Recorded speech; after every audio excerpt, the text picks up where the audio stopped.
السلام عليكم ورحمة الله تعالى وبركاته. جرت دعوتو تبو مسنود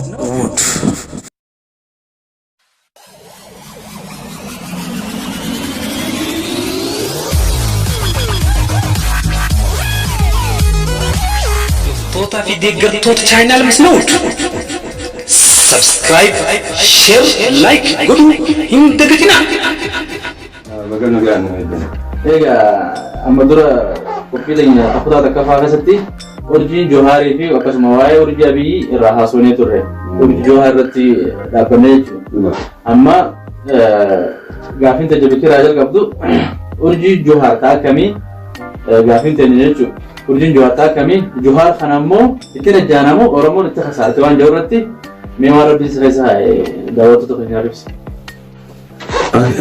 دوغادا مال كان قف مرة چاينا اللي مسنود كان خير في كره سبقن تانك دينة چره هره اتديادا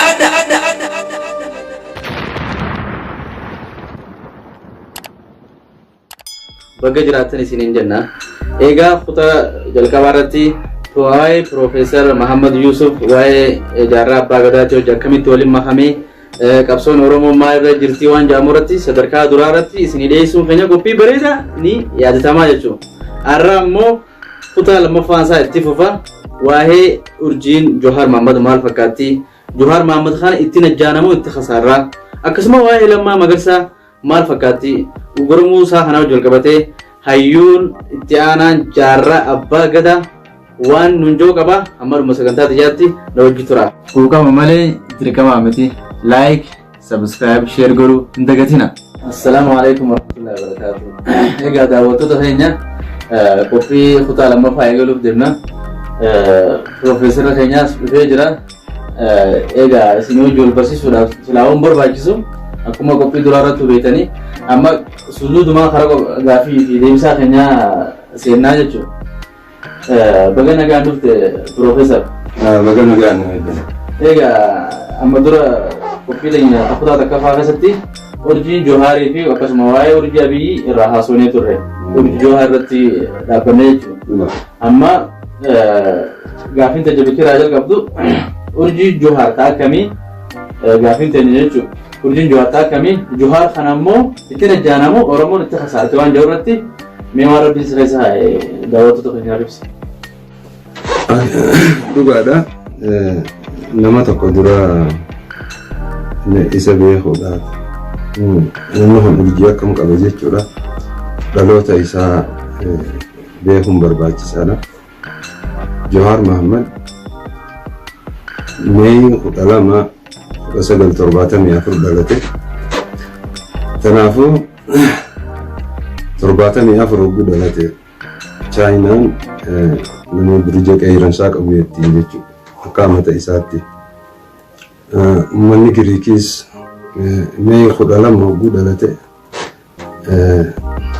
akka Taawuras akka Giriikitti Taawuras akka Arabiitti Sawur afaan Oromootti dibicha jedhama jechuudha. Birija dibichaa keessa dhalate guyyaan inni dhalate Mee 12 ta'uun takkaa fi lama yeroo walitti ida'an sadii waan ta'uuf jecha namni kun birija mushtariitutu isa laalchisa takkaa'u Jupiter asirra namni kun nama haqaa ta'uu dhabeeyte jechuudha. Namni tokko guyyaan inni itti dhalate guyyaa 3 takkaa'u guyyaa 12 takkaa'u guyyaa 20 takkaa'u guyyaa 30 yoo dhalate lakkoofsi kun yeroo walitti ida'amu waan lakkoofsa 3 namaaf kennuuf jecha nama haqaa isaa wajji walii galuun haquma qofaanii ta'a jechuudha. Kanaafuu lakkoofsi kun xabiyaa ibiddaatti kanatti ramadama. Tana yoo ammoo guyyaa dhaloota isaa kana laalle lakkoofsi Dr. Abiyyiin 15tti dhalate san 15 kun jaha namaa kenna jahaa fi 3 waliin didu. Oguu birija Taawuras takkaa'u Sawuri keessa dhalate Abiyyiin liyoo keessa takka asat keessa dhalate oguu jennu dubbii takkatanii Dr. Abiy namni dura dubbate irratti oguu yaadatu namni ganamuu oguu walitti dhufu lolatti kunis moohee ja'a kunis moohame ja'a kanaafuu leencaa fi arbi oguu walitti dhufe jenna maaliif silaa leencaa fi dibichi oguu walitti dhufe jedhee silaa ummataaf ibse akka mataa isaatiif Jawaar irraa haasa'u ni beekama jechuudha. Kanaafuu leencaatu dibichatti haajama malee dibichi leencatti hin haajamu. Waan akkana ta'eef jecha an gama kiyyaan hogguu laalu akka Abiyyiin Diraagoon Jawaar ammoo Taayigarri takkaa'uu qeeransa hogguu jennu kana wal tahan dhaloota isaaniitiinis wal tahan ammoo garuu bakka Burja Sawuriitii fi Burja Liyoo sanitti takkaa'uu leencaa sanitti waliin tahan nama lameen kana hogguu isaan lameen jidduu yeroo laaltu duuti faan hin sodaachiftu amma Abiyyiin Jawaar ni ajjeesa jedhee hin sodaatu ni miidhafaa jechuudha irraa sodaatama malee ni ajjeesaa faa jechuun irraa hin sodaatamu. Maaliif himuu hin barbaachisu hangana ol himuu hin barbaachisu isaan lameen jidduu qofa yoo dubbanne karaa sadeen irraa lamaan wal tahan tokkoon ammoo waliin tahan garuu Abiyyiin silaa Jawaar jabeeffatee irra bareeda. Maaliif leencaatu dibichatti haajama malee dibichi leencatti hin haajamu. Waliigallee ammoo murtiin gaafiin bulchinsatti inni akkamii jedhu Liyoonis bulchaadha, Taawurasis bulchaadha, takkaa'uu leencinis bulchaadha, Sawuriinis bulchaadha jechuudha. Dibichaa keessa dalatees bulchaadha jechuudha. Kanaafuu wal dorgommii leenci anaa caalaa bineensa hundaaf gartee mootiin ana jechuu waan qabuuf jecha olaantummaa gartee Jawaar irratti barbaaddachuun kan waan beekamaadha jechuudha. Kanaafuu yoo isaan gartee wal dorgommiin isaa anaatu si'ii oli jechuu irratti faa yoo taate malee diras gartee wal jibbansi isaanii sadarkaa guddoon dhaqu hamtuun jirtus taajjechaatirraan hin gahu jechuudha. Ammoo tagama Oromoon Jawaar kanaan fiinxanii baati moo hin baatu jettu Jawaar fakkii isaa namoota amma dura dabreen gartee oolii fi dura qabdanii ilaaluu feetan biyyuma keessaa namoonni akka bulchiinsa keessaa namni akka urjii Jawaar qabu tokko Mallas Zeenaawiiti jechuudha. Mallas Zeenaawii egaa bulchaa akkam ture waanuma waliin beeknu asumarraa fudhachuu ni dandeessan jechuudha. Tokko karaa biyya Arabaa kana yoo ilaaltan Saddaam Huseen namni haalaan beekamu jechuudha. Kanaafuu namoonni kun namoota gartee hawaasa isaaniitii fi qabeenya isaaniitii fi gartee mootummaa isaanii guddisuudhaan beekaman waan ta'eef jecha Jawaar yoo Oromoo hogganii sadarkaa bareeddumarraa ni gaha malee waan akka wanni inni sodaachisu gartee bulchiinsa isaa keessatti hin jiru jechuudha. Haasawa kiyyarra namoota bulchiinsoota lameeniin misaalaaf isinii dhawe kanarraa wal gaafachuu ni dandeessin jechuudha. Kana deebisaa bareeda. Egaa Piroofeesar hedduu galatoomii. Hedduu gaafii bal'aa deebisaa goote. Mee karaa gaafii lammaffaatti yeroo dabarru gaafii lammaffaattis ta duraatti hojii wal fakkaatti akkasuma urjii lammaa magarsaatu maal fakkaatti isa kana Oromoon itti najjaatimoo hanna jetti seenti waa'ee lammaa magarsaa kana maraalatu. Jarri sadeen kun yeroo takkatti walitti dhufuun haalaan waan ajaa'ibaati. Jarri sadeen kun sadeenu bulchaadha. Kanaafuu gaafii nama naaf dhiyeessitan Lammaa Magarsaati irratti hundoofteeti. Lammaa Magarsaatii fi Abiyyiin baatii dhalatanitti urjiin isaanii takka.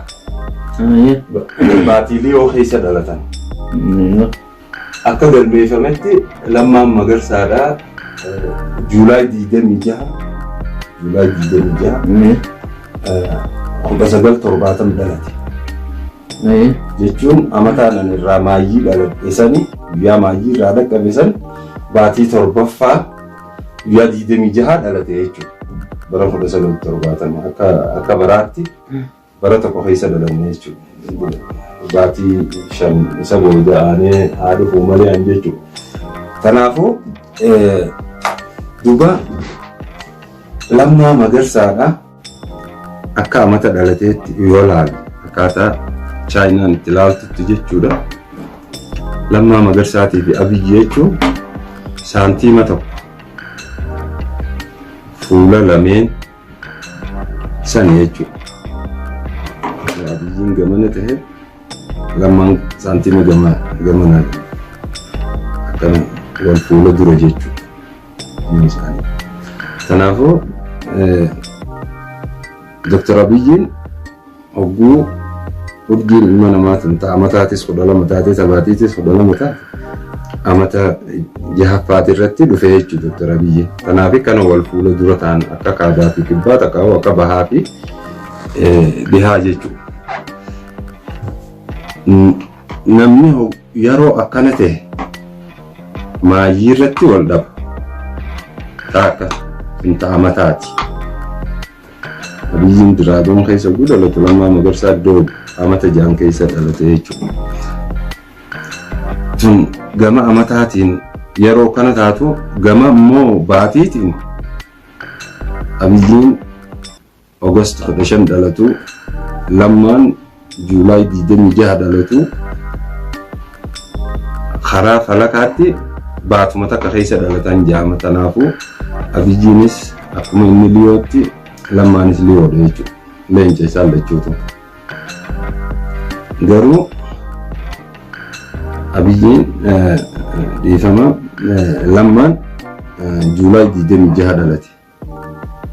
Juulaay 26 dhalachuu kanaatuutu 26 guyyaatti dhalatte bar jijjiiruun dandeessu. 26 dhalachuu kanaatu akka inni moohamu isa godhe jechuudha. Kanaafuu guyyaa inni dhalate irratti hundooyne yoo haasoyne tapha kanaa ala baha jechuudha. Waliigalama tapha siyaasaa taphatan kanaa ala lakkoofsa guyyaa inni dhalateetiitu isa baasa jechuudha. Fakkeenyaaf silaa hin beeku dubbiitti 24 dhalate imma dhibbarraa dhibbatti Abiyyi wajjin hiriyaa guutuu ta'a jechuudha. Guyyaa 26 dhalachuu kanaatuutu maal guyyaa 26 Saatarni jaama. Waliigalee waan akkana ta'eef jecha namni amma fakkeenyaaf guyyaa 26tti dhalate yoo bakka wal dorgommii boksiitii irratti yoo dhiyaate naageetti moohama jechuudha. Kanaafuu rakkinni bakka tana malee amata dhalatanii fi baatii dhalatanitti baatitti akkuma tokko amatatti immoo hiriyaa akka jaansan jechuudha. Saantiima gama lameen gamanaa fi gamana jechuudha. Egaa guddaa galatoomee Rabbii beekumsa biraalee si yaada balu Profeesar. Wanta kaan ajaa'ibsiise wanni sammaale Somaaleen Amaaraan gaallaa jetti yookaan gaalli. Amaarri immoo deebiseeti Oromoodhaan gaallaa jedha. Dubbiin tun maaliif akkana taate mee Profeesar waan raabiitu ni qabdaa? Dhugaadhaa hawaasa keessatti hawaasa adda addaa keessatti maqaan akkanaa kun ni jira. Hawaasnummaan gaallaa tahee biran dabrin hin jiru.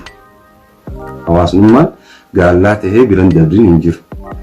Amma yeroo gaallaa jedhan akka waan maqaa Oromoo maqaa Oromtichaa gartee lammadaa fakkeenyaaf maqaan kiyya waan namni beeku Muhammad Yusuf namni haalaan na beeku maqaan kiyya Muhammad namni kun inni namaa kun akkanatti maqaa lamaa sadii nama beeka jechuudha. Kanaafuu gaallaa guyyaan maqaa Oromoo kabirootitti ilaalame jechuudha. Akkasii miti dubbiin. Gaalla jechuun akka afaan Arabaatti jaahila jaan kan jaahila. Akka Somaaleen gaal jettiin dhugaadha. Gaalla jechuun maal jechuudha? Gaalla jechuun maal jechuudha? Yeroo amantaan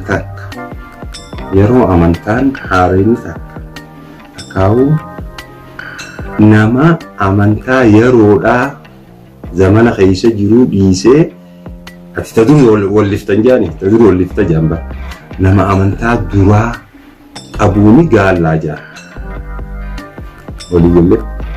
Kanaafuu amma Somaaliin maalii fi Amaaraan gaal jetti. Somaaliin amantaan isii Islaamummaadha. Isaan Musliima jechuudha. Amaarri kun amantaan isaa Kiristiyaana. Kanaafuu amantaan Kiristiyaanaa amantaa Islaama takkaa'u Musliima kana amantaa Musliimaa dura. Waan akkas taateef Somaaleen amantaa zamana kana hojii deemu qabdi. Akkasitti beekte. Kanaafuu Amaaraan takkaa'u Kiristiyaanaan gaal jetti jechuudha. Maaliif? Nabi Muhammad alayhi salaam alaali Nabi Isaa booda. Kanaafuu namni duraan Nabi Isaa qabatee deemu yeroo Nabi Muhammad dhufe isa qabachuun irraa eegama jechuun asira isaati. Kanaafuu yoo qabachuu baate Musliimaa kun kanaan jaahila jaa jechuudha. Sadarkaa mushrikummaa fi jaahilummaa keessa jira. Somaaleen Amaaraan jettu isin galtanatti fakkaata.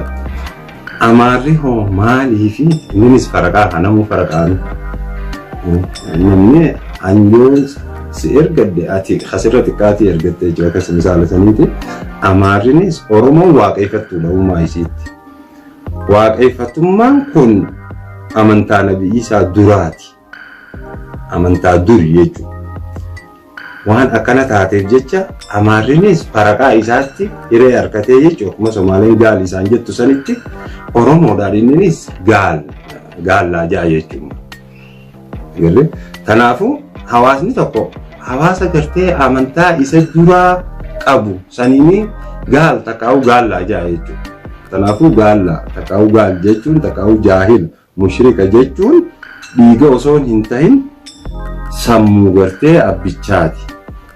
Hedduu galatoomii Profeesar waan deebisa ajaa'ibaati na deebiste. Gaafiin xumura maal fakkaatti?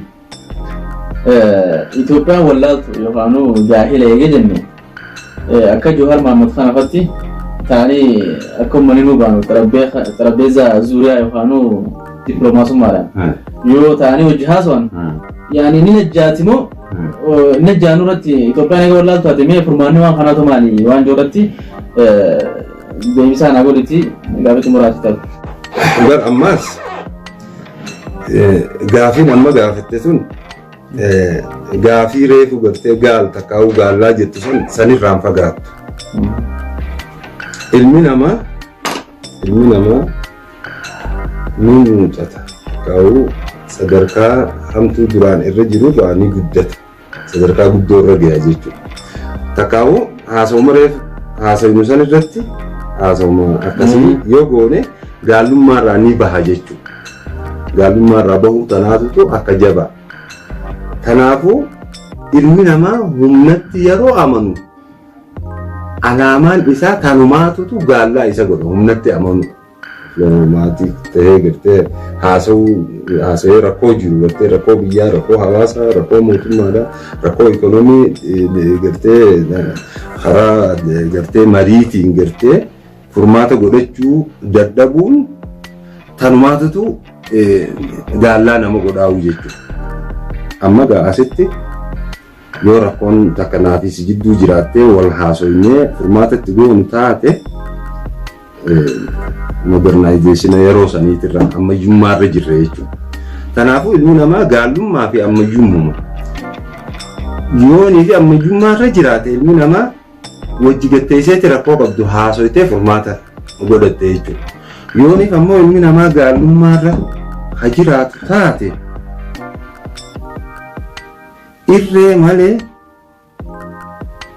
anammoo haalaan mootummaa beekuun akka Jawaar kana fatti ilma fakkeenyaaf Oromoodhaaf qabsaa yoo hanaan jettan taate akka Jawaar kanatti gartee lubbuu tiyyailaa har'a mootummaa tanatti gartee if kennee isaanii wajjin gatu maaliif amma dura gaallummaa irraa hin baane waan akkas taate nama kana gaallummaa irraa baasu gaallummaa habiroo maali beektaa maqaan gaallummaa takka hiikaan bineensummaa jechuudha. Bineensi gaafa barsiifatti ulii akkuma re'eetii fi looniiti.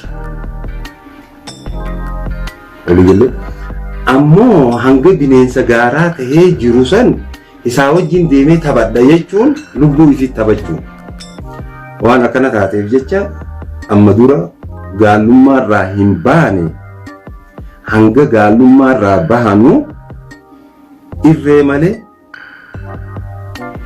marii takkaa'uu dippiloomaasummaa haala ammayyummaa yoo hanga ammoo dubbiin maayyii taniin isin deebisu akkuma isaan beekan sanitti ishii geetaa ijaanii gartee buluufa Oromoon gaa dandeettii kanaan qabdi jedhee yaadu akkas hangana ol gaa isinummaan irratti wal marii haddaa dubbitan. Hedduu galatoomii Piroofeesar. Gaafiin sagantaa itti aantu Oromoon akka Piroofeesar jeetti jechuudha. Oromoon qabsoo sadii gootii qabsoo sadeen irraa lama fashalteeti sadaffaan ajjaatii marsaa sadaffaan ajjaatii jechuudha.